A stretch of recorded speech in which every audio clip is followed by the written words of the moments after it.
Malatya'da ve Elazığ'daki deprem nedeniyle hem de hemen güneyimizde Suriye'de yaşanan dram sebebiyle ihtiyaç sahibi hemşehrilerimize ve ihtiyaç sahiplerine yine onların yanında olduğumuzu belirtmek üzere hem parasal hem de gördüğünüz gibi aynı yardımlarımızı gönderiyoruz. Bugün de bunun için bir araya geldik arkadaşlarla.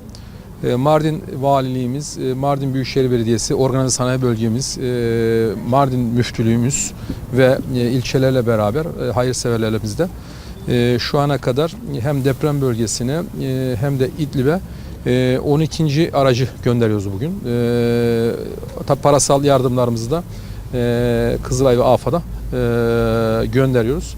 Tabii bu farkındalığı bütün hemşehrilerimizden bekliyoruz. Allah razı olsun. İkinci 12 aracımız var ama bundan sonra da arkadaşlarımızla beraber yine hem deprem bölgesine hem Suriye hem dünyanın diğer ülkelerinde yardıma muhtaç olan kişilere, mazlumlara yardımlarımız Kızılay ve AFAD organizasyonunda bizim de onlara destek olmamıza sürecek. Bugün de daha önce de yaptığımız işte Somali'ye, Gazne'ye, işte Van'a, diğer ülkelere yaptığımız yardımı aynısını Elazığ, Malatya'ya ve İdlib'e gönderiyoruz.